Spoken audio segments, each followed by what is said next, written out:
Good evening, everybody. Thank you for attending this special presentation of a exhibit for the work of Sean Gordon Murphy. It's going to be hosted by Metropolis Galleries and Vincent Zurzolo and Micah Spivak.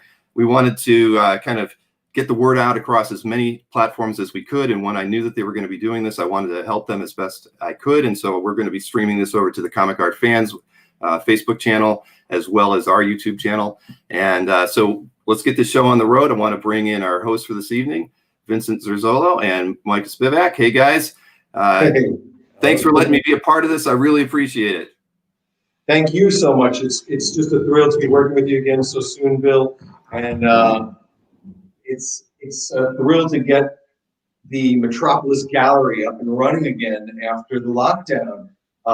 We've been looking forward to having this art gallery show with Sean Murphy for quite some time, and it's just really nice to see things getting back to normal. Exactly. Well, as normal as they can be. So, you know, yeah. Well, let me bring Sean in, and then I'm going to go sit back in the green room and enjoy the show with everybody else. All right? Thanks, Bill. You got it. Hey, Sean. Welcome to the Metropolis Gallery in New York City. We're so honored and happy to have you as our guest artist, our first artist of 2021. I'm honored, man. I know both Mike and I have been a big fan of yours for quite some time, and so it was really a thrill to meet you in person last year at C2E2 and start talking about putting this show together and to finally get the ball rolling. And here we are, 2021. I know, right? Beginning of a new year. Things are already going so well. What was that, Sean? It's the beginning of a new year and things are already going so well. No drama at all. It's amazing. Promise there won't be any break-ins here at the Metropolis Gallery. No crazies. Right, unless the cops let them in on purpose. No, I'm just kidding. Wait. All right, let's speak to artwork right now. Let's keep going. So this has been really beautiful for us to look through your artwork as it came into our showroom gallery here. And for me personally, like, I look at your art and I see a lot of things I think, or people I think you may have been influenced by. And I was just curious if you could share some of your influences from when you started out as a fan, and obviously developing your artistic style, and later on, both inside the world of comics as well as outside of it. Right. Well, the three that I always go back to is Sergio Topi, who I think you guys had a gallery for at some point, if I'm mistaken. Topi? No? Okay, I thought it was you. But he's this Italian artist. Bill Sienkiewicz, a lot of people were inspired by him. He passed away within the last 10 years, I forget, but a super sweet guy. Bill Sienkiewicz is still alive. No, not him. Sergio Topi. Oh, yeah, but Bill's alive. Yeah, that's what it was. And the second one would be Jorge Zafino, this artist from Argentina, I think, or Brazil. And my Argentina and Brazilian readers are not going to like that I'm not remembering correctly. And then the third one would be Bill Watterson. It's sort of that comic book, the comic strip, sort of playful aspect of it, and really into drawing like nature and trees and stuff like that. So I'll try to, like, some of my panels look very fun and cartoony, but some of them get very serious. So there's sort of, there's a wide variety of things that you're going to see. Like sometimes a panel will look photorealistic, and then the next one you'll have a character that has dots for eyes, just stuff like that. And it's just always been something that I've admired by artists like Sam Keith, who's able to switch it up. Mark Textera, I think we were talking about him before we started recording. But yeah, those are my main three. And then, there's dozens of others, artists whose names I don't even know. I think I'm probably mostly influenced by European art, a little bit of South American style art, and then the energy of manga. So my goal has always been to mix those things together and to try to compete with the European art market, but keep it at a Western, like a Western world schedule of publishing. So, in Europe, they're amazing, but they only do 40 pages a year or whatever. So I'm trying to do 8 issues a year. So it's just trying to keep up the the level of art, but also getting it done too, and trying not to let it slack if I can. And I have my good and bad days, but mostly I'm shooting for like a solid B+ is my goal usually. I think you've far exceeded that. Thanks. I definitely see Bill Sienkiewicz's influence on your art.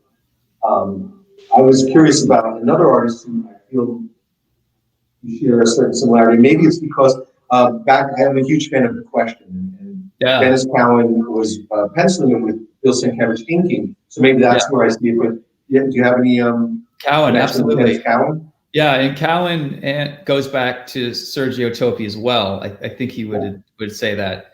And in that same school of art, you have old who did Shade the Changing Man in the early 90s? Was it sorry? Chris Bachalo. Yeah, Bachalo, like old Bachalo stuff too. Like when I started rendering lines over noses, this is maybe 10 years ago, people were like, oh, this is great. You're sort of swiping Bachalo, but in a good way. It's like your own style. So I was like, okay, I like that artist a lot, so I'm not offended. And I went back and I looked at his stuff from the early 90s and I was like, Jesus Christ, it looks like I'm literally swiping this guy. Like he tripped upon the same thing that I was going for and I had no idea. So I stopped doing the noses like that. And I tried to edge away a little bit from that out of respect for Bachalo, of course. And he has a very different style now. And he and I have kind of talked about this and laughed about it. So yeah, it's just interesting, sort of the veins of art styles that you sort of stumble upon. And sometimes everybody sees it except for you. So I was happy to have that pointed out. It's funny that you mentioned Toby. I was rereading the Batman books this week, and I noticed he did a lot of like the big black columns, black, columns with like art in the middle. Yeah. And also Toby used a lot of like white negative space. Yeah. And it was something that crossed my mind when I was rereading the book. Yeah. No, those guys are all great. I definitely looked more at artists who don't fall into house styles. And I have nothing wrong with house styles at all. I think companies couldn't survive without house artists. But my thought was like, I felt like I fit in at Vertigo more than anywhere else. And luckily I managed to get my way into Batman. And I'm really happy because I don't know if there's any other characters at DC that my stuff would make sense on, other than like Lobo, or I could do a Green Arrow book, I guess. Yeah, stuff like that. Like when they talk to me about Superman, I'm like, I don't think you want to see me draw Superman. I mean, is it nighttime all the time? Is he really depressed? Is he on the red kryptonite? Maybe that way. But yeah, I'm pretty happy in Gotham right now. One of the things that makes your work interesting is that it looks both familiar and not like anybody else's. No, thanks. Yeah. So it's that instantly recognizable, which I think is what all artists are aiming for. That it's like somebody just instantly know who drew it when they look at it. Yeah, it's funny. It's kind of a risk. If you draw in a house style, you're kind of protected because you can be moved on to a lot of books. I remember really trying to draw a house style back in like 2005 or 6 because I just needed to get paid. If you have a unique style, it's kind of a blessing and a curse. If you can have a runaway hit in your style, then you're fine because like there's only one of Dennis Cowan, there's only one Sienkiewicz, there's only one of all these guys. So that was always kind of my goal. I remember trying to draw in a house style and it wasn't working, and I kept turning it into Karen Berger, my editor at Vertigo, and she kept saying like, "Can you draw more clean? Can you draw more clean?" And I remember just hitting the wall and saying like, I can't do this. Like I really want to draw like Ashley Wood, and I want to get really messy, and you're telling me to do the opposite. So I remember her asking me, well, just do 2 more sample pages. We're going to send it to Neil Young because it was a book that he was in charge of at Vertigo. And if Neil likes these clean pages, then you can get the gig. So I was like, okay. And I went home and I did them exactly the opposite, just wanting to get fired because I'm like, I can't do it. And even if I get this job, I don't want to be stuck on a book with Neil Young for 150 pages, drawing in a way that I don't want to draw anymore. So I was early in my career and I wasn't necessarily, I didn't have a steady career in comics, but I sort of just said, screw it. I'm just going to draw the way I want to. And if Neil Young doesn't like it, I'll get fired and that's cool. And I'll just try to survive from there. And then after that happened, I found Hellblazer which was a great fit for what I wanted to do. And then I think that's when I started climbing the ladder of where people know me today, if that makes sense. Hey, I realized I wanted to jump into the interview so badly that I forgot we should really tell people. So this is an active live art gallery. You can buy Sean's art at metropolisgallerynyc.com. That's metropolisgallerynyc.com. It is all for sale and ready to go. I think that this is going to be a really successful show. There's such a great variety of different characters, different styles in terms of splash pages, covers, interior panel pages, and beautiful double page spreads, preliminaries. So there's something for every price point in the gallery show. And that's something we were very conscious about. We worked very hard with Sean's agent as well to try to bring something that is accessible for both the beginning art collector as well as maybe somebody who's just looking for that holy grail piece in their collection. And I think the selection that Sean, you and your team put together for us was just spectacular. Great, yeah. I read a little bit about you, and we're both a little bit older than you are, but I think we all love the Batman animated series, and I understand that was a big influence for you as a kid. And I'm just wondering, how gassed were you when you got the gig to do Batman? It was, yeah, I mean, it was a dream come true. You can't, you hear it all the time, but put me in a DeLorean and send me back to 1992 to tell my 12-year-old self that, not only will you be taking over this character in a way, but you'll know Bruce Timm, and you'll have relationships with some of these people. And when I see old interviews with them and they're like, one day, we're influencing the Batman artists of the future, I want to be like, that's me, I'm the guy. And I said that to them, probably pretty drunk. And I'm like, you're speaking to me. And as a kid, I always hoped that I'd be the guy, but living in New Hampshire, I didn't know how to get into publishing or entertainment, so it just seemed like a long shot. But yeah, I mean, that's definitely the Bible for Batman for me. You can tell by the White Knight and all the characters I used, and I make no apologies about it. I see it as like an adult extension of the animated series in a way. Yeah, and I'm sure at some point they'll get around to animating it. But yeah, that's just a total thrill, honestly. It occurred to me in my second time reading White Knight that the whole thing felt like just an excuse for you to draw all the Batmobiles. Yeah, basically. Like, I want to draw all the Batmobiles, not going to figure out a story. Yeah, no, I can get them all in. Yeah, no, I'm not a trained writer like Scott Snyder or some of my other friends. Like, I can put together a script, I can ratchet it together, kinda. And I read a lot of books on writing, so I don't try to skimp on the effort. But I really wanted to get to an end where Batman gives all the Batmobiles to all these characters, and they have this like Fast and the Furious style hunt down, whatever. I was like, well, how do I get there though? What if the Joker's a good guy? What if there's another Harley? And it just kept getting more and more complicated. And Mr. Freeze his dad being a Nazi, and it just felt like a very strange way to get to a car chase. But I found that I had a lot to say, and I had great editors behind me and friends who were urging me to start, move into some of those some difficult topics that we talked about, like mental health and police militarization and all that stuff. So I was happy to take the challenge. And I also tried to keep in mind, if people aren't into talking about Gotham politics, well, there's a lot of cars in there too. So it can just be popcorn as well. You don't have to think of it that deeply. I think you probably could give pretty much anybody a run for their money at drawing cars. Yeah, thanks. I thank Otomo and the guys who worked on like Appleseed and Akira and manga artists. They have that shit on lockdown. Like nobody draws machines like they do in Japan. So I kind of try to take the speed lines. Actually, I have a character in my new book, Plot Holes, that he's from a manga. So he has like big Japanese eyes, and it's not as easy to draw that stuff as I thought it would be, honestly. What's the challenge, though? Hey, Ali, I see some of my friends chiming in. What's the difficulty in drawing a manga character? What's the difference drawing manga? Difficulty. You said it was not as easy. The eyes, making the eyes way bigger and making the mouth so large that it goes past the jaw. And some manga goes crazy with like little teardrops on the eyes, and there's a whole code system that I don't actually know that. So I'm just like an amateur when it comes to manga. I know what I like. But yeah, for me, it was just drawing the big eyes and the spiky hair and trying to make the character way more expressive, And it took me a while, but I think I kind of... Question here.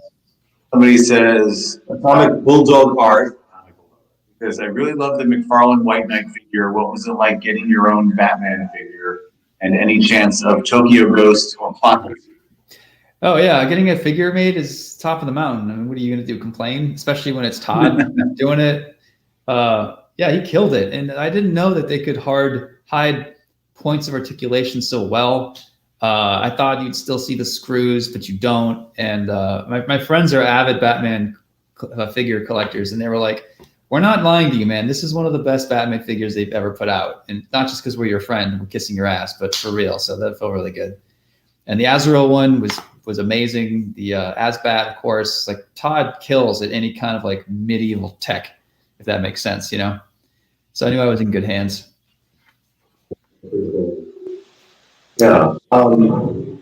So, is there a character that you haven't worked on yet that would be next on your hit list? Batman obviously is the big one for you. Yeah. Something that maybe we wouldn't think of.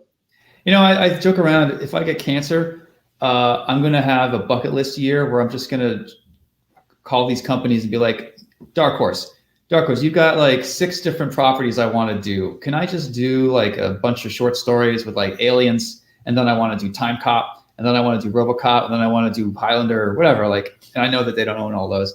Hellboy, of course. Like I definitely have like a bucket list year where if you start seeing me do all these crazy things that no one's going to read except for people like me, then it's a good chance that I have cancer. Any of the mainstream characters like from the big two? Yeah, I've never had a great relationship with Marvel, but someday I'd like to do a Gambit story. Daredevil and a Punisher, obviously, are kind of in my wheelhouse. I'd love to do Star Wars. I'd love to do like a Han Solo story where the Millennium Falcon is kind of like a hot rod story about like how his father built it or something, and how it's like a one-off that no one else was ever able to reverse engineer, which is why it's so goddamn fast. Something like that, maybe. But yeah, that's pretty cool. Yeah, you literally have all those spaceships. They're like sports cars. I know, that's basically what they are. Was the point at the beginning. That was just your kid. He made American graffiti in space. Yeah, he's a car guy. Absolutely. I think it all ties together, but everybody's cutting their rates now, so I'm not sure it would be worth it for me to go there. I'd like to see you on a character that's near and dear to my heart, Deathlock. I could see you doing a great job with Deathlock. Who is it? Deathlock? Deathlock. Is that Cyborg? Yeah. With the horns? First RoboCop. Okay. Who's got that? Who's got that IP? It's Marvel. Oh, Marvel. Okay. I'm thinking of somebody else then. He came out in the early 70s, Astonishing Tales 25. Rich Buckler wrote and created the character and drew the character.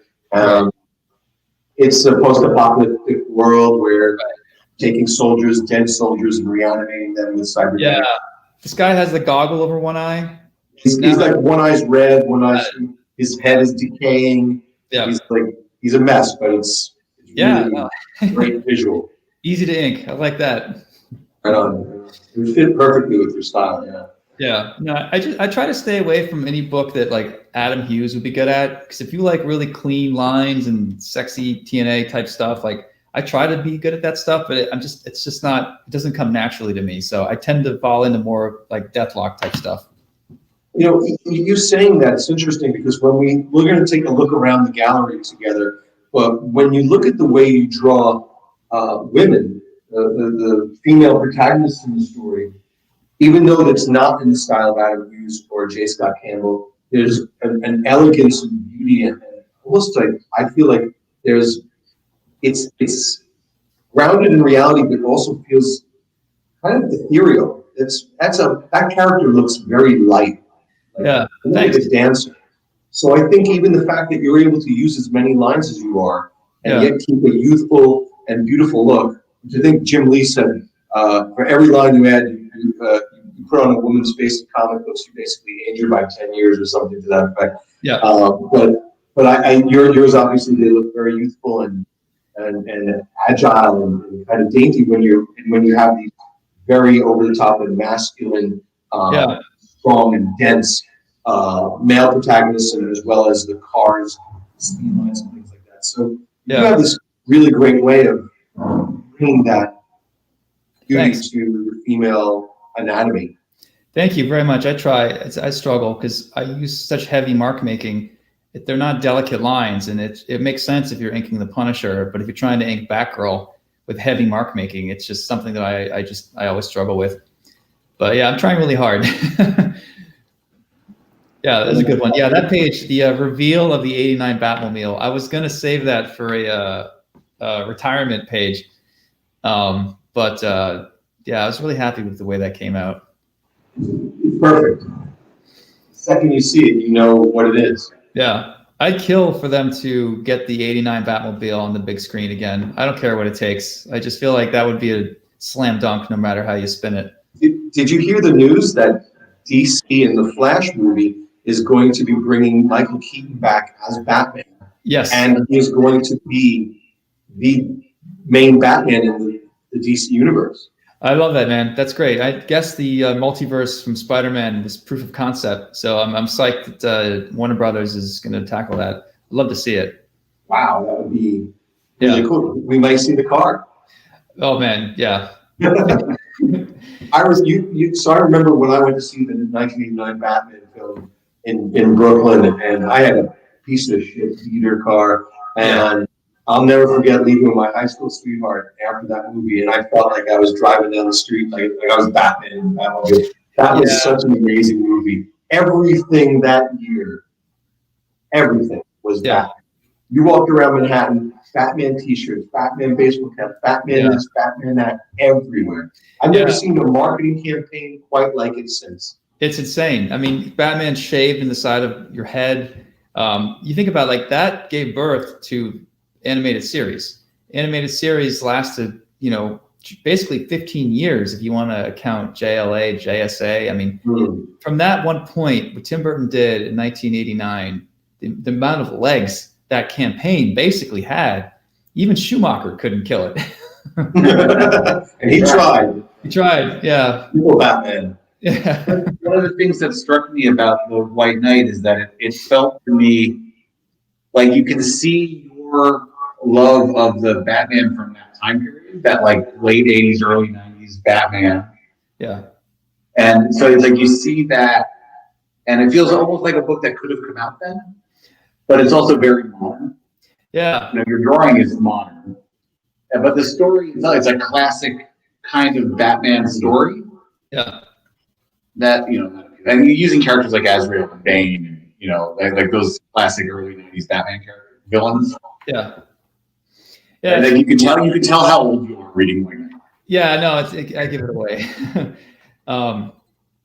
It's funny. My style looks a little bit 70s sometimes, especially because I use the halftone effects, the little black dots.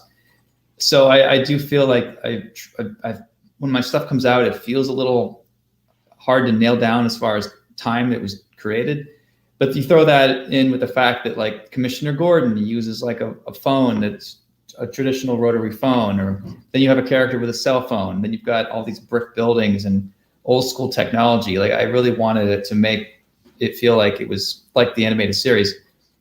Mix everything together so you don't know what time it is. It's like it's all the Batman times ever thrown into one. Don't ask what year it is. Don't worry about it. Doesn't matter. How old is Batman in White Knight? It's like this, so it doesn't matter. Yeah, 50s. I did do a chart because if you do have Mr. Freeze as a kid post World War II, that does date him. And then if he runs into Bruce's parents and they're in their 30s, I think it generally lines up. There's a little bit of bullshitting that goes on, but there's a moment where he talking to Harley Quinn about like 20 something that happened 20 years ago. Yeah, It's not. Yeah, don't ask. Yeah, it's funny because like I think companies really think that readers really care about that stuff, and the really loud ones really seem to care about it. But I don't think most readers really care. I think they're just like, if it's generally makes sense and I'm enjoying myself, you don't need to burden me with how many years have gone by or whatever. I think as somebody refers to the '89 Batmobile as being like 20 years old. Yeah. Like, and you know, how old is Nightwing? And how old Don't ask. before? It doesn't matter. Don't. Yeah. It's funny. So when I hear people review my book, I can tell what age they are because they say Jack Napier's name wrong because they've never seen the '89. They call him Jack Napier, which means to me you haven't seen French Joker. Or they go, oh, Sean uses that really old Batmobile with the nipple in front. And I'm like, nipple in front? What are you talking about? Your turbine? You're calling it a nickel? Your nipple? And that's when you know it's a podcast by millennials. And it's not their fault. I mean, I didn't really connect with the Adam West one either. So But you put the Batmobile in there. I did. Yep. So I remember when I was reading White Knight, I thought it was very clever the way. So the way you were able to create that separation or switching of protagonist and antagonist, where Joker is now the sympathetic one and the hero. Yeah. That's not an easy thing to pull off. And I've seen it tried before where you're just like really, but in the way you did it, you created a plausibility there. Yeah. That drew me further into the story. And I was like, okay, what's going to happen next? This is right. Yeah. Crazy. What happened to Batman? He's the Batman. Yeah. Thanks, man. Yeah. The trick was when he opens up and you see Batman in jail and Joker is free and he's driving the Batmobile. It's like, there's no way you're going to convince a reader that would ever happen. And then the trick was to slowly get them there.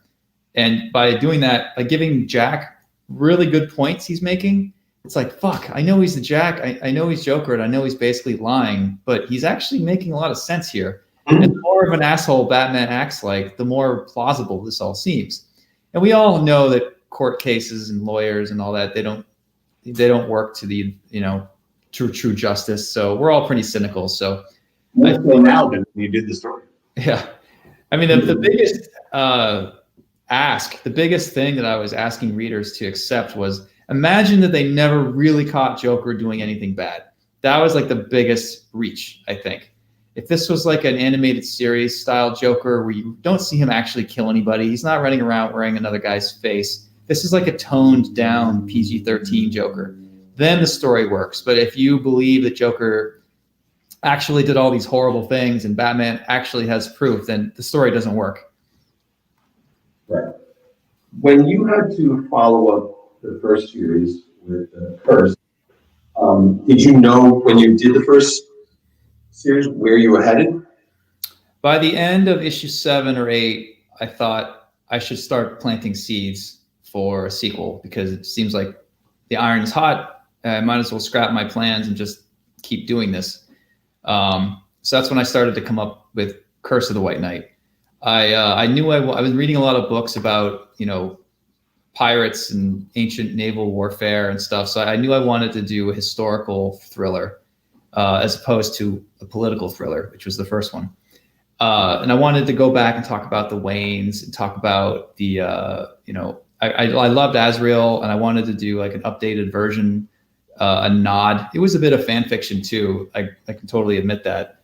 But I thought, what if we went really far? Not only did we take away Batman, not only do we take away Bruce's money, what if we also take away the fact that he's a Wayne? Spoilers.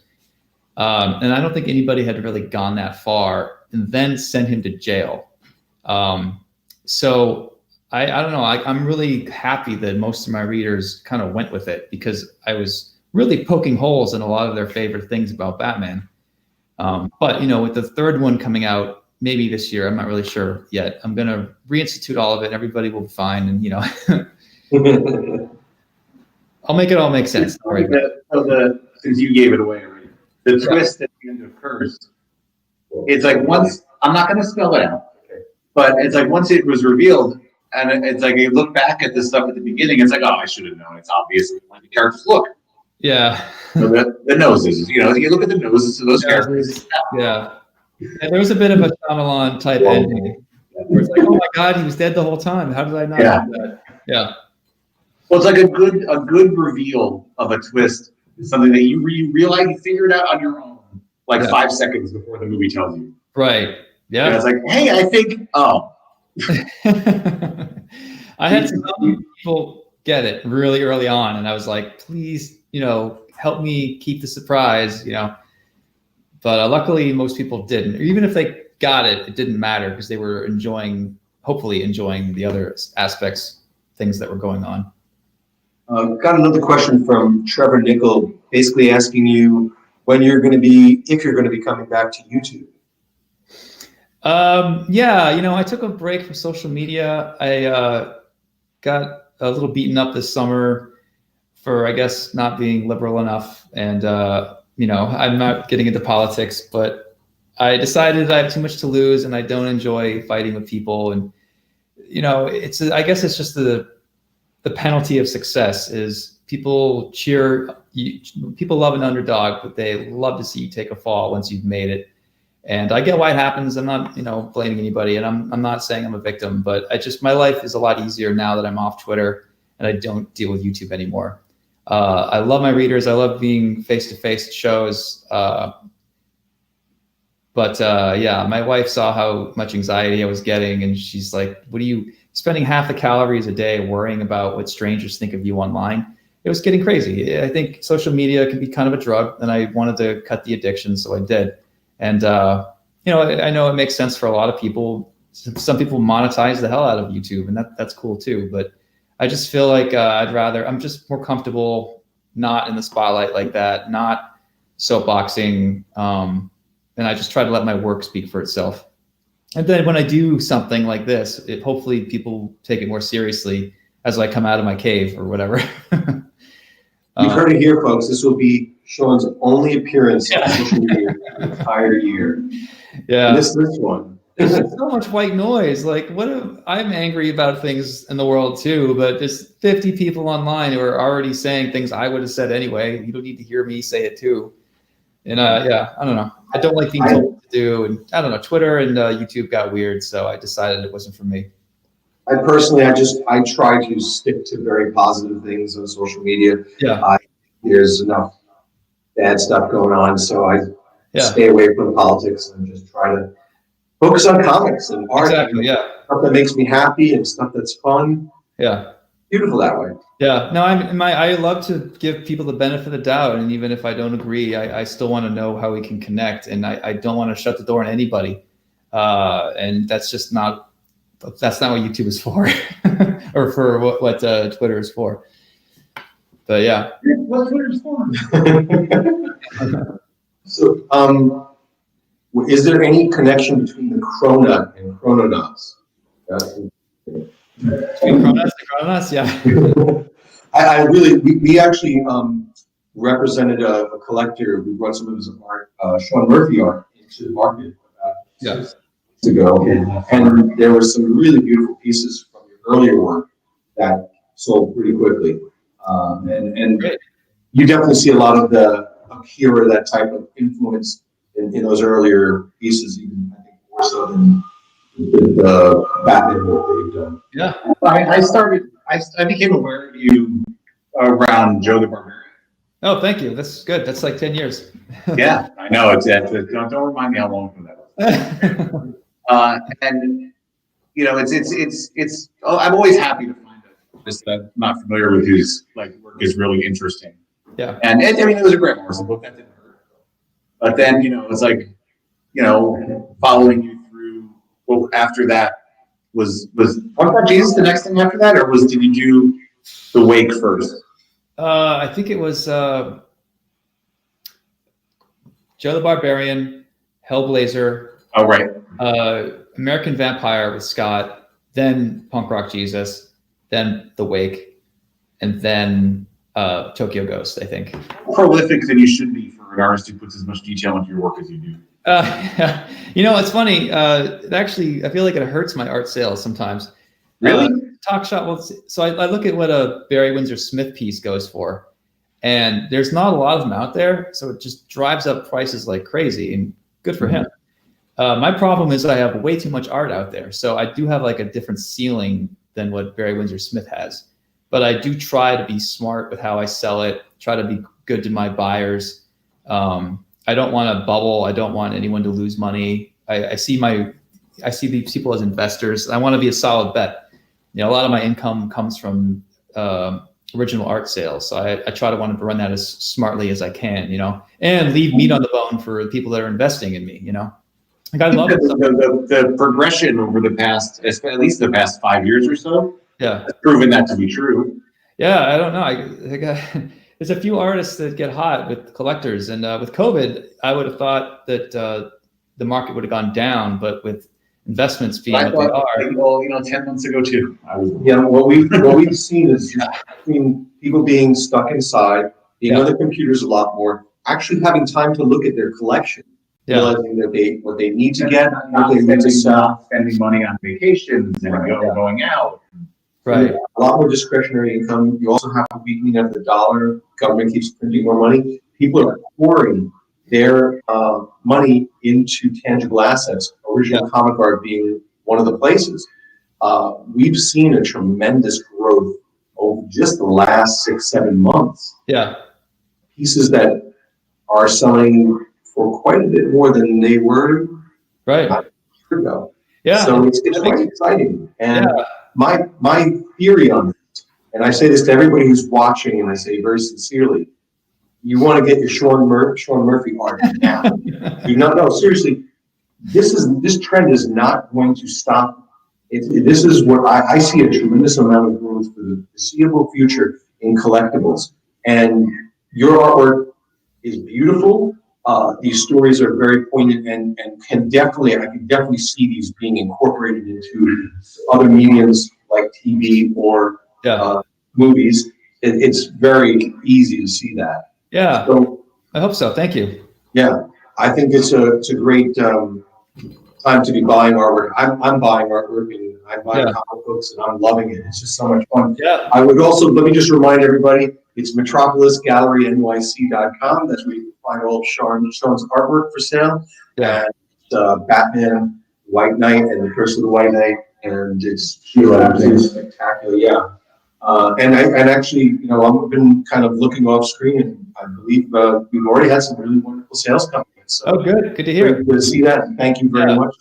Yeah, I love when people flip my stuff and make money. Like, I think that's great. I think it just means that things are healthy. I'm not the artist that gets like, oh man, that could have been my money. Absolutely not. Like, I think this is a separate business, and I want all of us to do well. And what I tell my high-end buyers is, like, I'm not going anywhere. I'm not a douchebag who's going to fuck it up. I'm not going to get lazy all of a sudden. I guarantee you a couple more hits of Batman, your investment is safe. And if you ever get something from me you don't love, I'll pay you back for it. Like, I don't want anyone to walk away unhappy. Yeah, well, that's fantastic. I've never heard an artist say that before. That's pretty cool. Yeah. Look at that double page spread. I mean, that has just been unbelievable. You got Batman kicking Joker in the face. I think that piece is. Oh yeah, that's right. That piece did sell. Sorry, it's off now.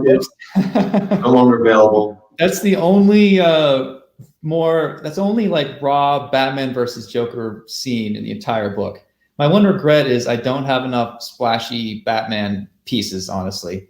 So for volume 3 coming out next year or whatever, I'm going to try to slightly less story, slightly more, bombastic art to give people what they want. Sounds great. Can't wait to see it. I think the fact that you're on volume 3 means that people are already getting what they want, or they wouldn't have been buying it to get you to a 3. Yeah. No, I'm glad, man. And I'd love to tell you my plans for the story, because I think it'll just keep driving up interest. But the end of the second one, I'm curious where you're going. Oh yeah, Jason Todd. I'm working on I'll say it. I'm working on a pitch for a 48-page one-shot for Jason Todd, written by me, drawn by somebody else, kind of like the Von Fries I did last year with Klaus Janson, who's an amazing talent. Yeah, I'm sort of, I didn't know Jason Todd was so huge, so now I have to really take another look at him and give fans really what they want. Yeah, I'm excited, man.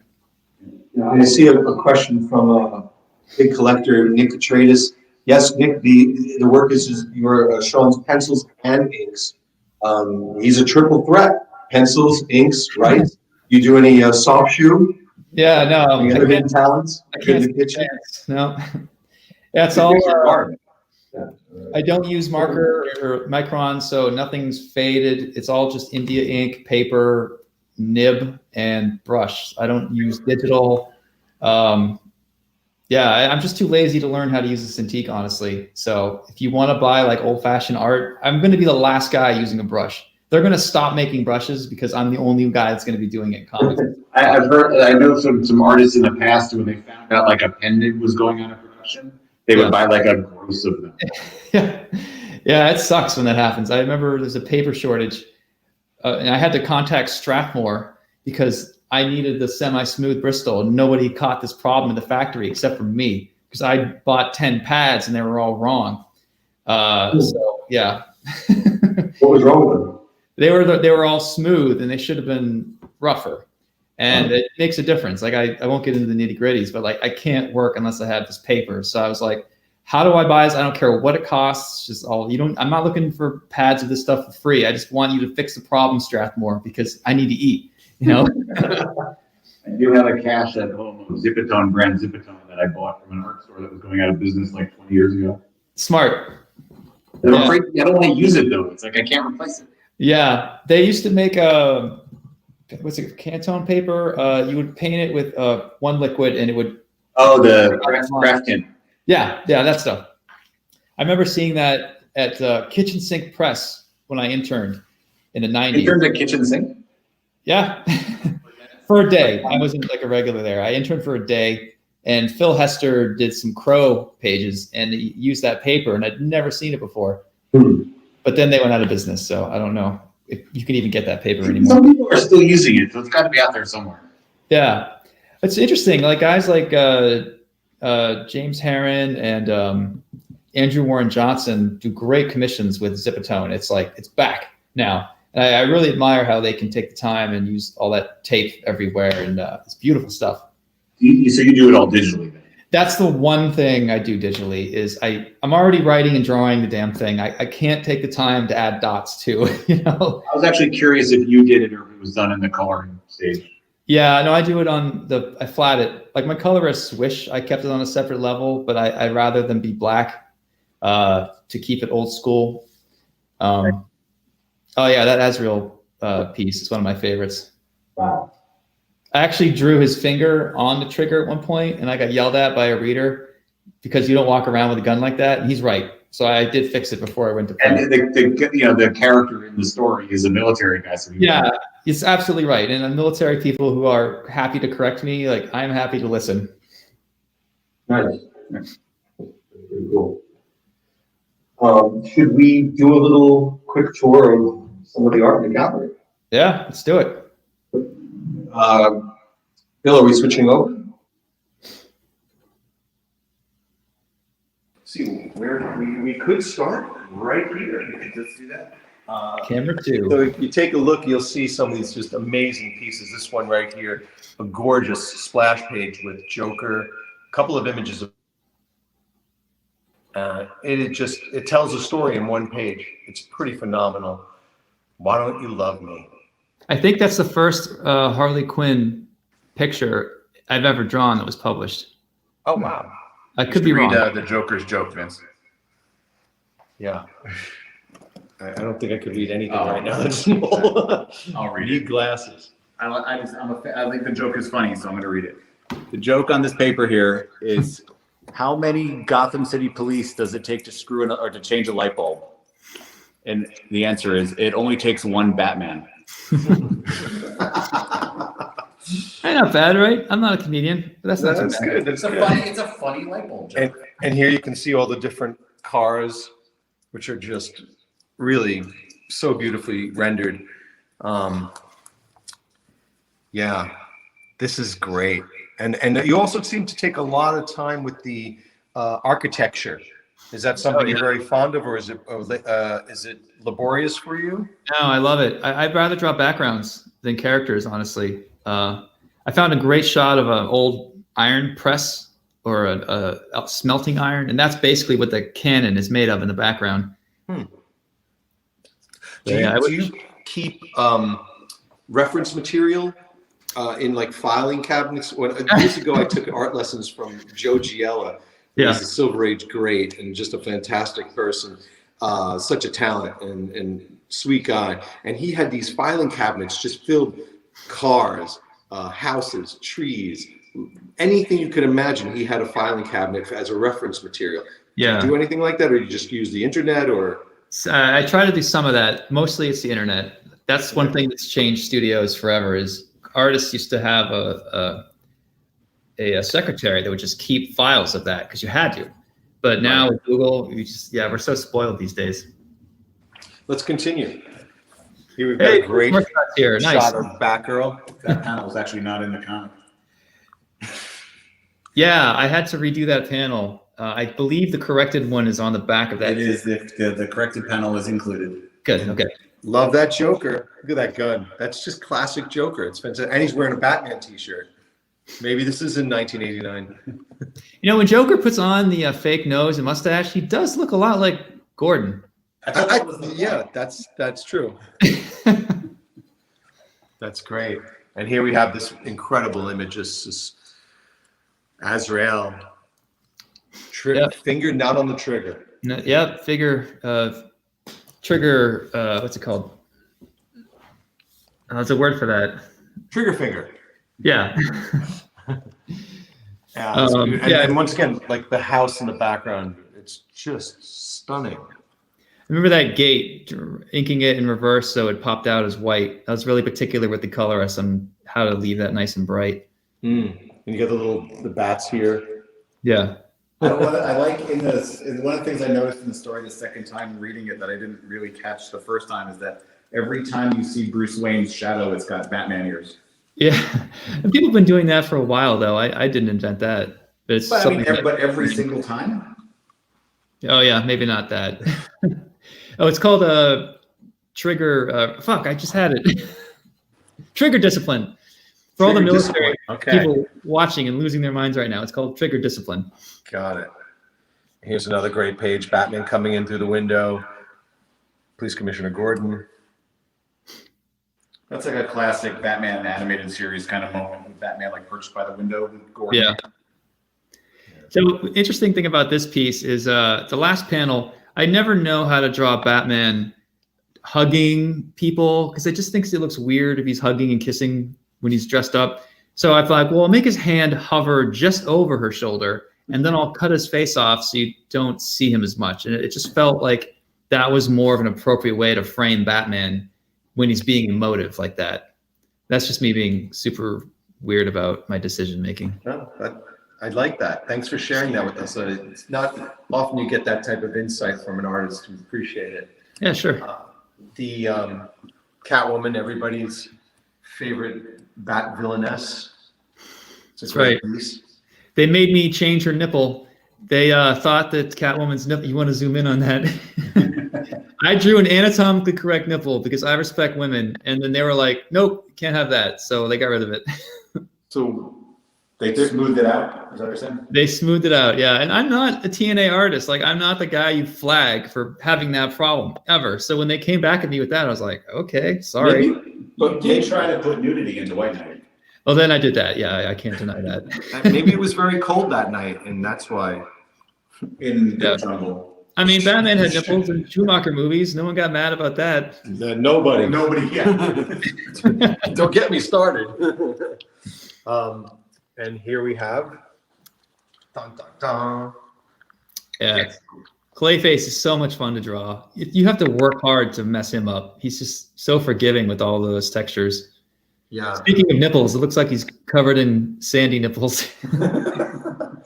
I really got a kick out of the way they used Clayface in the Harley Quinn animated series on now it's on HBO Max. It's just hysterical. Yeah, really funny stuff. Yeah, I got a lot of Harley fans that are loving that show. I got to go check it out. It's a blast. And I like how, you got basically Joker steals the Mad Hatter's hat and he's controlling things. And Yeah. It's a clever idea. Yeah, that's fun. A little grotesque. Yeah. and Clayface. and this is a really important page. Yep. It's that's the reveal of pregnant Harley Quinn, which is, Yep. because I haven't read the Harley Quinn series yet. I assume that's part of it. Yep. She's got kids. They're 2 and 3. Matteo Scalera is an amazing artist. My wife. Art is great. I just haven't had who has time? Yeah. Right. Yeah, Matteo is great and a very nice guy. I've met him in a bunch of shows. Another Italian artist. Italy seems to be producing some fantastic comic artists the last 10, 15 years. Also before that, but I mean, coming over to the United States to work. Yeah, he's a machine, man. He's one of my favorite people in the industry too. If you do another gallery, I would hit him up because his stuff is gorgeous. He's doing all washes for our book, so it looks like it's a painted Don Bluth comic. It's insane. Wow. Yeah, he's very good, very nice guy too. And here we have Batman: Curse of the White Knight #2, cover B. Yeah. A really moody, beautiful image. Batman on a what is that? A catwalk or a fire? Yeah, a girder, just a Victorian girder. With the topi design with the black. Totally. Yep. Yeah. I love that it's not solid black all the way to the edges. Yeah. I like that painterly, feel solid black that you don't really see in the printed version, but you see it in the originals. That Mike Mignola does that too, where it's like you get like a watercolor effect to the solid blacks. Yeah, Mike's great at that. I admire him a lot with that stuff. It's funny, a piece like that's great for a big room. If you want a show off piece, that's the piece to go for. That's maybe my favorite piece in the show. Yeah. I was afraid because there's a lot of black in that and I didn't want to skimp on detail, but I felt like it framed him. I just think it's visually, really striking. It's something that will look nice on the wall. Yeah. Yeah, it's cool to see it again. That's yeah. Thanks for taking good care of them too. They look great framed. Here's one of the coolest parts. We have this beautiful glass display, and there's the Batmobile. Nice. There it is. Yeah, just a stunning piece. Really, really great. Any car aficionado, Batman fan. And I don't know if you get a sense from the video, but the Batmobile is gigantic. Yeah. It's funny. I got a lot of buyers who only buy my car stuff. There's like subsection. You guys know this. There's subsections of people like they want birds or they want whales or they want cars, and I do well with my car pages. I have a collector who only collects lamppost covers. If the cover has a lamppost, he'll buy it. That's such a specific tick. I love it. Yeah, and here's basically an unpublished Batman cover. This is stunning. How far would this level of work be brought to finish, or is that something that would have been a rough? That's rough. I had it laying around and I was going to toss it. And I thought, my art dealer, Jeff, came by and he's like, if you just throw inks on that, someone will buy it. So I was like, okay. I don't remember what that was a cover for, which issue, but I remember. That's #1 on the. Oh, there you go. Your very handy markings of notations of what everything is. Yeah. Which is, it's not hard to label your pages, artists. Come on. A lot of artists who, because the art doesn't trade hands as much as anymore because of computers. Right. So a lot of artists don't label their work what the series is, what the page number is. As an art dealer / collector, it's infuriating. Yeah. Sometimes when I label the page, I'll put on a holiday to make it look like, oh, Sean did this cover over Christmas. He's hardcore. When really I did it 2 days after. The next piece that's Sacred Creatures. Yeah, that's Klaus Jansen's book. Yeah, that was for my buddy Klaus Jansen, his image book that he did. It's got cars in it. Well, a car. Yeah. And There you go. in the car.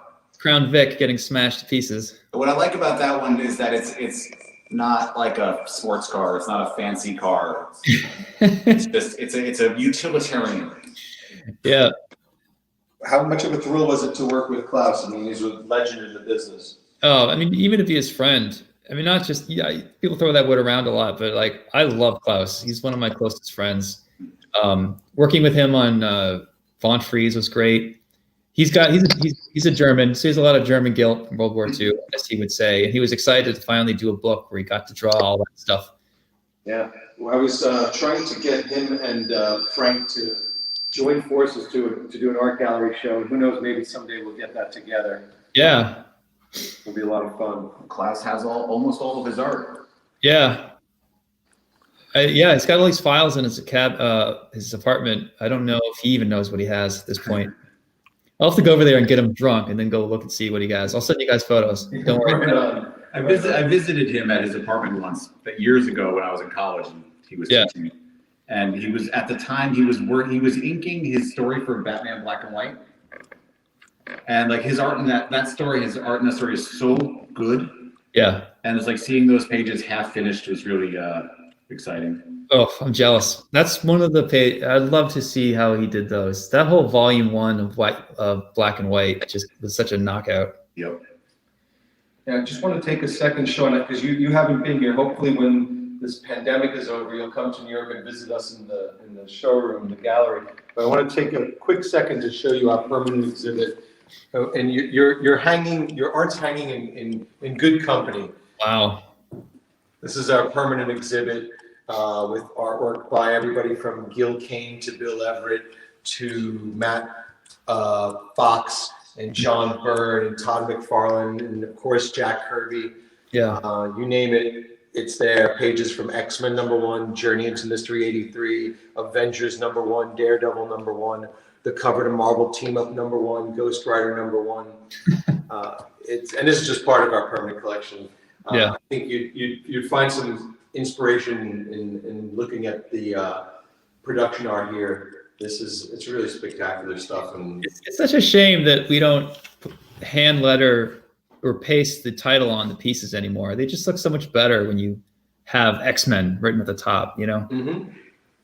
Yep. The paste ups add a certain, I guess, vintage. Yeah. The logos and everything. Yeah.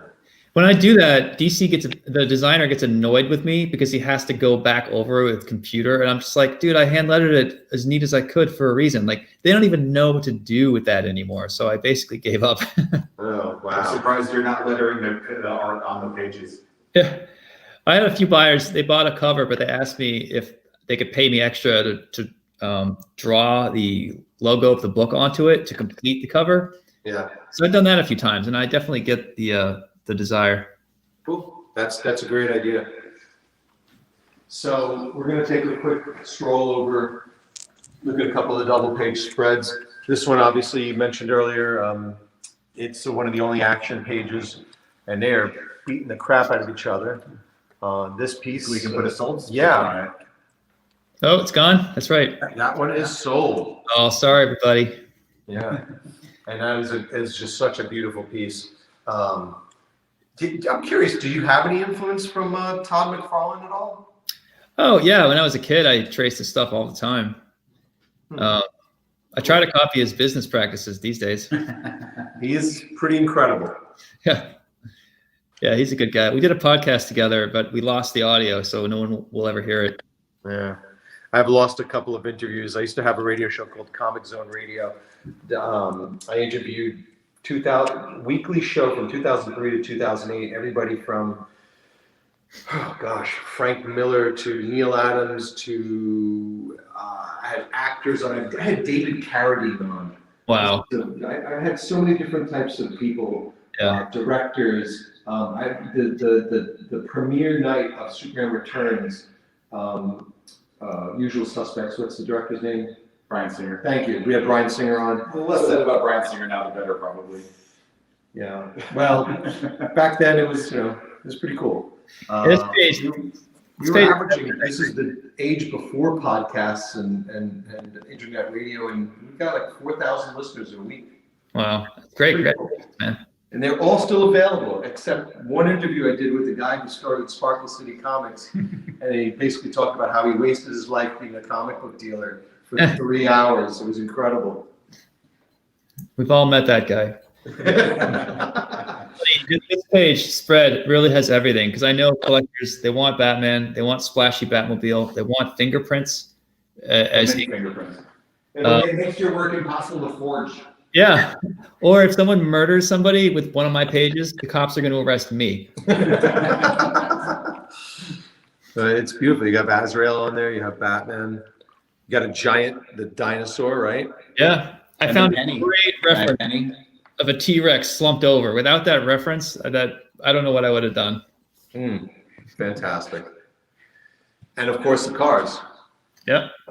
And I think, didn't one of these sell as well? And the Batgirl, we'll get to Yeah, this Batgirl piece, Batgirl 29 cover, that is gone. Nice. That is sold. They, It's just such a pretty piece. in that piece, I went with cop cars from the 80s, just to make it feel more vintage. And DC was like, that's not what cars look like now. And I'm like, who cares? It's retro. Like, come on, Stranger Things is huge right now. It's all about the 80s. Yeah, I mean, and look at all the action going on. You're really captured by the figure in the foreground, but the background is so richly detailed. Even you have all these little cops back here, and every little brick is detailed, and the telephone lines, the electric lines. And hey, a lamppost. I might be able to flip this again. Missed by chance. And even in her face, you do have that kind of manga type look. Her eyes are a little bit bigger, yeah. Yeah, she is very manga there. I bet I shrunk them in Photoshop a little bit. Hard to know, but it holds up as a semi-manga piece. Tell me, in terms of this piece with Harley and the Poison Ivy and Neo Joker. Yeah. Anything you can share with us in terms of your inspiration to bring this to life? Because it's reminiscent of certain things, but I can't quite put my finger on it. Yeah. That's the most recent piece in the show. Yeah, I wanted a Cirque du Soleil vibe on Ivy. I'm a big fan of the movie Flashdance, so I wanted to give her like Ivy leg warmers. And I actually wrote to my friend Blake asking her, how do boobs look when they're upside down? I don't know if she's familiar or not. She was able to give me some advice. And they look good is the answer. Yeah, they look. Harley Ivy thing is huge, so I thought maybe Neo could be the one who's sort of with Ivy in this universe. Nice. It's a great piece. That one is available, folks. Again, Metropolis Gallery NYC.com. And here we have Batman White Knight.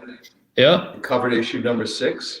I was told by my female readers that Nightwing's ass is always a plus, so I went for some gratuitous TNA on Nightwing. And you got the little bat symbol in the back. Yeah. Yeah, that's a Honda 750 CB. It's a bike from the 70s. I almost have that bike. Really? Oh, you were mentioning you finally have a car up in Maine. And what kind of car did you pick for yourself? I got a 1978 Datsun. Nice. Z. I put a 500 horsepower engine in it, so pretty quick. So are you racing? No, it's too nice to race. I'm too afraid to scuff it up, honestly. I'm one of those guys. Gotcha. My father had a 240Z. That's, yeah. When I was a kid. Same car. It was most of my memories of it are of it rusting in our driveway. That's what Datsuns mostly did, yeah. It was canary yellow. We had a Datsun 210. Yeah. Oh, that's a good color in that. It was a powder blue, and I was sitting in it. I swear to God, I didn't take the emergency brake off and went straight into the garage door. Oh, no. Yeah, it happens. You know, they found a Datsun in a barn that only had 2,000 miles on it. It sold for auction for $300,000. Whoa. Yeah. That's wild. Here's another piece, great cover. This one is also sold, but again, we have tons and tons of great pieces. I shouldn't say tons and tons. We have about 50-ish, about 50 pieces between prelims and interior panel pages, splashes, and covers available on the site, metropolisgallerynyc.com. So this one's famous for having a bent knife in her hand. If you zoom in on it, yeah, that doesn't quite line up. I think I was drunk or high and I wasn't paying attention when I ate that. Well, it happens. We'll call it a happy accident. Yeah. She's loaded to the nines. She's got lots of guns, gear. She's ready for battle. Well, Yeah. if you know what happened right before that issue, it all makes sense. Yeah. Also, the bat ears poking through her hair is kind of a thing that's taken off. I'm glad that that they worked it in, because I always thought it made more sense to just let her hair flow. It does make it harder to convince people that she's not Barbara Gordon. Right. She's just wearing a mask now, but Superman or Clark Kent wears glasses. Yeah. And then you also have Batman on the motorcycle. Yeah, someone's making a statue of that. Really? Yeah, that bike with Batman on it. It's going to be coming out by a high-end producer pretty soon. Wow. I don't know if that increases the value of that piece or not. That Batman riding Akira's bike? Yeah, A little bit.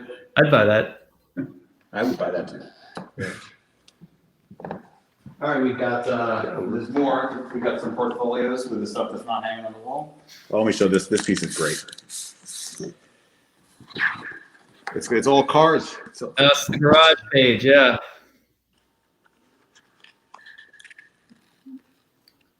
The architecture, it's things like this is why I stopped trying to draw comics. Yeah. It's like, that's just too hard. Yeah, I don't know. I love torturing myself with perspective problems. In terms of your time, how long does it take you to produce a double page splash like this? Is this That page is 2 days. 2 days? Yeah. Not bad. It's a Generally, page a day. yeah. There's time-saving stuff there. So like the mechanic that's blacked out, that's lets me catch up on speed. Spend more time on the cars and stuff, you know. I mean, it also works from a compositional standpoint. Also, just having it Totally. focuses you on the background by having the foreground dark. Yeah, I try to get Toth. Like I try to think like Toth a lot just to save time, and it's just so effective. And Yeah, that makes sense. yeah. Let's see, what else do we have? Oh, wonderful, fun pieces. And the rest of this book is pretty much all of Curse of the White Knight #2, the pages that aren't out on display. Yeah. If you like 1600s London, that's your page. It's like a little swashbuckly Errol Flynn kind of Love it. sword fighting. That was the excuse for volume 2, was I wanted to do sword fighting and billowy shirts and all that. And yeah, I'm glad. I would love I could do a whole book on sword fighting, honestly. I actually took fencing lessons to learn a little bit better how they would stand and stretch, you know? I fenced in high school. It's one of my favorite things. Oh, cool. Yeah, it's really fun. Yeah. So if you pay close enough attention to the characters here, it may spoil the ending of the story. This is one of my favorite pages, where you have Yeah. The headshot, that's my favorite panel in the whole book, I think. this one. I spent extra time, like, the guy whose head's getting cut off, that uniform is correct. He's there was a war 10 years before, so all the soldiers had like this leftover armor that they were wearing. I can't remember exactly what that piece is called. But I went to town, like, referencing all that stuff to make it as accurate as possible. Yeah, it's a very strange helmet. Yeah. I wish I could remember what it was called. I know someone out there is losing their mind because they know. Like this tall ship down here, it's just Yeah, Yeah. you don't see people spending that type of time in terms of detail on a ship. This could be a cover by itself. well. There's a tall ship splash coming up. Oh, yeah. That was fun. I love that page. Even the detail and the little details on the sword. Yeah, it's like a claymore, sort of a Scottish style sword, like what Braveheart had. I see a little Jesus there, which reminds me of the work you did on Punk Rock Jesus. Oh, yeah, you gotta have. Really Yeah, interesting period, that the inspiration behind that, and yeah. very, very cool concept. We all had our angry punk rock stage, right? What do you mean did? Here's some swashbuckles. I think this is another one where panels were replaced. Yeah, I think on the back of that, you'll see panels taped to it. Yep. Yeah, So this page comes with bonus art. yeah. His stance in the first panel is incorrect. So what you're seeing now, that's how you make a lunge fencing. And then the whip just makes more sense with the motion. right there. Oh yeah. Here he would just fall over. Yeah, it's not the best. I think I was just learning how to fence when I decided I needed to redo that page. Great. Here's your big boat. Hey. Yeah, I don't think anyone's gone back to Gotham as far back as we did. This is pretty far back. It's what, 400 years almost? Yeah. And most of my research on the book was actually just reading what New York City was like in the 1600s. And it was a pirate city. So it just felt like it could easily be Gotham at this point too, you know, like fur traders and illegal shipments happening. Yep. Secret caves. Totally, yeah. I think that's a Spanish boat. But because they stole so many boats back then, it could just be whatever. Oh, just got a text. Just sold number 6, pages 12 and 13.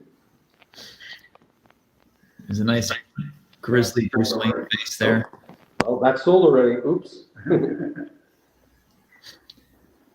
So the last panel on that, I was really happy with it because this woman is threatening him and she's sort of coming in between him and his shadow. So she's coming in between him and Batman way. And then having him being near the W is just another indicator. Look at you, all clever. I wish every panel came out that good, but a lot of them don't.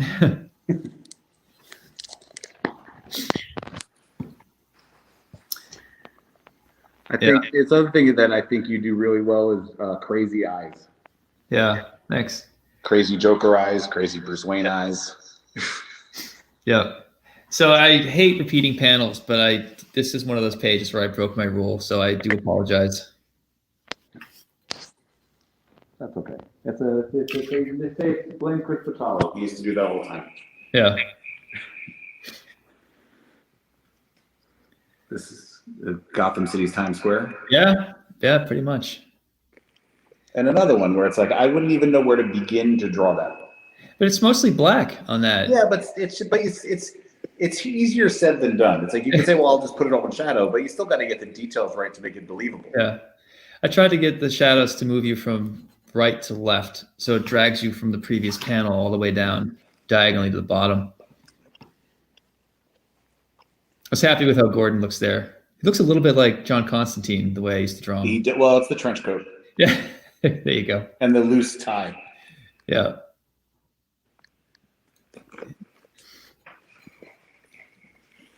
Yeah, there you go.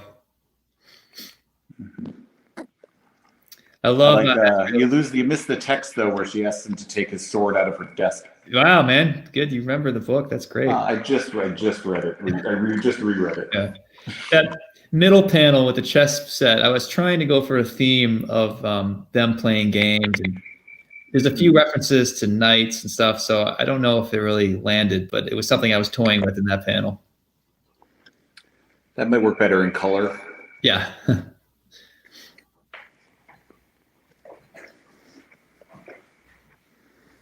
No more cars on this one. There you go. That's a Jeep.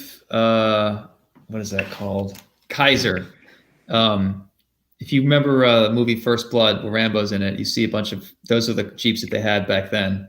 Yep. And I just thought everything about Azrael should be like post-Vietnam. But so I have a souped-up Kaiser there. That makes sense. Even though the other his supporting mercenaries are very Rambo-y. Yeah. Yeah, so people were like, oh, why would there be a woman back then in special forces? And like, hello, Rambo 2, there's a woman who's a local who's helping them out. Like, why can't they be friends afterwards? Also, I mean, maybe ask a better question. Why are there women in... Well, I know. You get those kinds of readers sometimes. You do. I love this first panel. I know there's like a million different ways to draw the Bat Cave, but just a straight on shot where it's flat like that could really blow up in your face. But I feel like the way the shadows were handled, luckily it all worked out. And there's like very minimal detail on that plane, but you know it's a plane. Yeah. And then you get a nice shot of the dinosaur and the penny, which is there you go. What else do you need in the Batcave? Yeah. A Lamborghini too. Oh yeah. Yes, indeed. And this is Yeah. Oh, well, this is like right before the pages that are not in the book, but yeah, before If they things make a go south for cartoon, Batman. if they make a cartoon and they don't use that shot, I'm going to be livid. And there's the last page of issue 2. Yeah. Just a big boom. Is that Jeep Kaiser again? I like that. Sort of like that zigzaggy of the road. Yeah. It's kind of leading the eye around. It's a little Will Eisner-y. That's kind of what I reminded me of a little bit. Yeah. Like the spirit era Will Eisner would do some like zigzag and things like that. Yep. That's the last time we see Wayne Manor in one piece in the White Knight series. Cool. Go to the next one. This book is prelims and drawings. Oh, yeah. Are pretty. I find it interesting. You know, as a guy who likes comics and likes artwork, I like seeing process. Yeah. And just like it's like it gives you more of an idea of how you get from an idea to a finished piece. Yeah, to the process junkies, and I don't think that one's been published. Usually they're begging me for more scraps, and I do a bad job of keeping them. I totally forgot to give them that one. Maybe I'll get that published for volume 3. This piece is sold, a prelim to the cover of White Knight number 4. Oh yeah.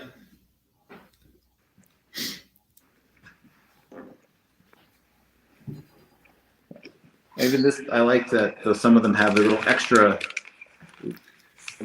layouts. Yeah.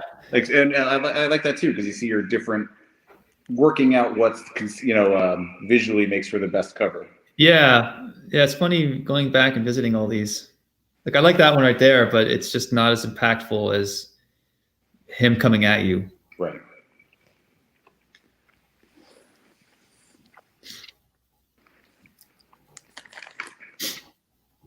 This one's beautiful. Cover number 1. Oh yeah. Yep. I like that in the second series. It seems like you played more with like split images on the covers. Yeah. I admit I'm never comfortable doing covers. I don't feel like it never turns out the way I want. So I'm always shy. I'm much better on interiors. So I was glad when they came out mostly good for Curse of the White Knight. I don't hear a lot of complaining. Okay. So another cover prelim with another extra little drawing. Yep. Gate with a W. This one you could piece together the 2 prelims and the finished cover. Yeah.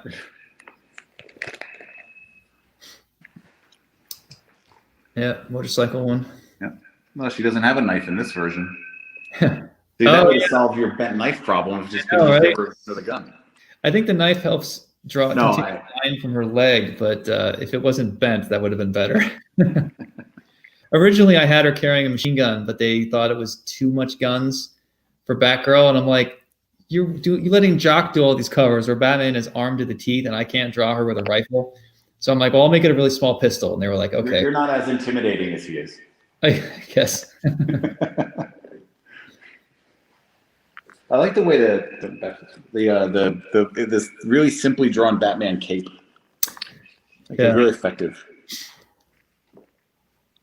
Do you ever want to loosen up the finishes at all, or is it just? I try. Yeah, I always fight with that because sometimes I'll allow myself to get really clean without realizing it, and I am trying to always get back to messy, and it's constantly reminding myself to let lines look like crap. It's okay. Like there's something about the looseness that I lose sometimes. So I'm trying How tight are the pencils on the finished pages? They're not. A lot of my thinking is done with ink. So like if I gave my pencils to an inker, I don't think they would really know what to do with it.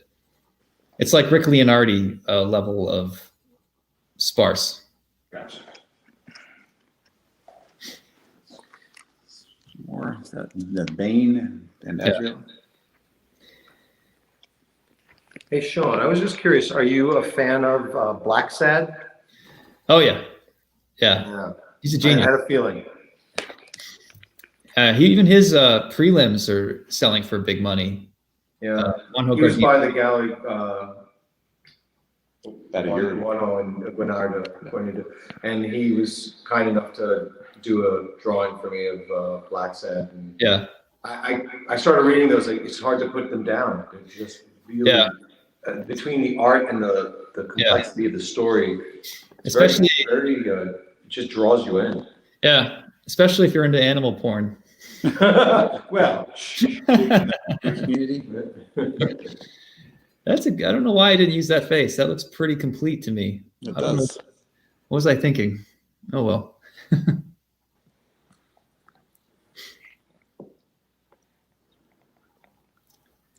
What I love about these, you can really start to see the foundations, the beginnings of an artist's thought process and work, where it develops from. On that one, I went to town the leg, because if I didn't ink that leg correctly, it wouldn't have worked. So I needed to make sure I had my plan down on this scrap paper, you know. And how long does it take you to do one of these prelims? That's like a half hour. Wow. That would take me 3, 4, 5 years. They're not as hard as you think. This was a nod to the animated series when Bane threw the bat signal at Gordon. There's a lot of like little like nods to the stuff from that. There's the where does he get those beautiful toys line in the first one. Yeah, it's fun doing break somebody's back, but not Batman's. But same. Yeah, and the moment-to-moment stuff, those tiny panels. I don't get to do that very often, and I should set myself up more for that kind of stuff because I do enjoy it. I'm a big fan of tiny little panels. So I encourage that. You must love Chris Ware. Well, Matt Wagner and Chris Ware. Yeah. I think, yeah, like Chris Ware will do a page with like 75 panels on it. Yeah, he's a maniac. That guy. I love it. But it takes him a week to draw a page. Yeah. And here's some really great images of Batman. Oh yeah. I redrew him differently every time. I didn't just cut and paste. Yeah. Yeah. I like this panel a lot too. Yeah, you know, Batman talking to Harley on the rooftop, people love that scene. I did not see that coming. I mean, it's cinematic. It's a Talking Heads page. You know, it shouldn't sell, but the buyers are really happy. It's still Batman and Harley Quinn. That's true. here. Harley in jail. Yeah, Nightwing, the motorcycle jacket. Yeah. Cool stuff. Let's see if there's a couple more we could focus on in here. Yeah. That's a great piece. Oh, it's also sold. And you've got the silhouette of Greer, Batman in Chains. Yeah. And another really fun one. You can see that, you know, kind of cartoon type of influence that you said you had. Yeah. Exaggerated facial expressions. One of the most significant pages in this book. Yeah, and that's also sold. Yeah. Yeah. Yeah, poor Harley. She's just always going to be. Life is so hard on Harley Quinn. I thought the way you did the two Harleys was very clever. They made the two Harleys, but Joker didn't know. Like, he didn't care. Yeah. Because he's crazy. Yeah, he's just so full of himself. He might not have noticed. Plus, there's a Harley Civil War with, you know, the movie Suicide Squad people versus Classic. And I felt like, I think we can both be happy here. Yeah, it explains both of them. It makes sense. Yeah. I don't know about you guys, but I was a big fan of the Harley Quinn movie. I thought it was a lot of fun. Yeah, that second one especially. I love that they got Montoya in there. Yep. Let's see what else we have. Oh, this is a great piece for Bazrael right here. Oh, it's this Batman piece is only $600. Splashy bat. You don't get many of those. Yep. And here we got Azrael. Curse of the White Knight preliminary sketch. Ooh, yeah. I think I kept that cover. That's one of the ones that I didn't want to. Oh, it's a splash page. I'm sorry. That's the page, yeah. That's the only page from issue 2 that we didn't have. Because you kept it. Probably. Yeah. That's cool. That's I don't great. keep a lot of my stuff, honestly. I'm happy to let most of it go. Well, you have to share the art with your fans. Oh, spoilers when Gordon dies. or does he? Dun, dun, dun. Yeah. Yeah, so let's take a real quick spin over to, I'm going to say, I think I'm deciding this panel here is one of my favorites in the show. That Wow. date and that panel. I think it's just a really fun piece. This has been a tremendous pleasure for me and Micah. Sean, I wanted to thank you so much for your time. Yeah. Thank you guys. I'm glad we finally did this. And next time we should do it in person if we can. Absolutely. We will. Maybe we'll tie it into a big New York Comic Con. Yeah. And also wanted to thank Bill Cox from Comic Art Fans, consummate professional in helping us put this whole thing together. And Jeff, Sean's art agent, Yeah. incredibly helpful. Yeah, Jeff is fantastic. Thanks so much, Jeff, for all your efforts. Yeah. Thank you, Jeff. Appreciate it. And everybody who stopped by for comments, thank you so much for participating. Yeah, and I wanted to just say to everybody who's been supporting MetropolisComics.com, Comic Connect, our auction company, and Metropolis Gallery over the last year throughout the pandemic. Can't tell you how much we appreciate it. It's just been fantastic for me. I've been buying and selling comic books, artwork, collectibles since I was a kid, and it's a dream come true for me, and I wouldn't be able to be here without everybody out there supporting us. Your fantastic friends, patrons, family. Thank you very much. And if anybody is in or around New York, we can't have big crowds in here, but if one or two people at a time want to come in and see the art in person, that is more than welcome. And just give us a call in advance to let us know. Yeah, that's We great. don't want to, we want people to come and see it, even though we understand that that's more difficult than normal. Yeah, everything's, we're very safe here. Everybody's wearing masks, and we're open Monday through Friday, 10 to 6. And you can call to make an appointment. Our number is 800-229-6387, extension 119. Please feel free. And of course, once again, the artwork is for sale, MetropolisGalleryNYC.com. Thanks so much. And thank you very much, everybody. Have a wonderful weekend. And who's going to win this? Oh, sorry. and again, please feel free to call, email us. Anybody who's interested in any of the artwork, we're happy to field any calls, any questions. The other thing you should all know is everything is pretty much signed by Sean, which is really cool and important. Yeah. Thanks so much, guys. Appreciate it. And again, thanks everybody. Thanks everybody for watching. And I hope some people get to buy some of this stuff. I hope some people want to get to just come and see it if they want to see it in person. And and again, just I couldn't thank Sean more for working with us to get this done, even if it was 8 months late. No, it's not your fault. I'm glad we could make it happen. Thanks for bearing with me. Thanks so much. Have a good night, everybody. Take care. Sure.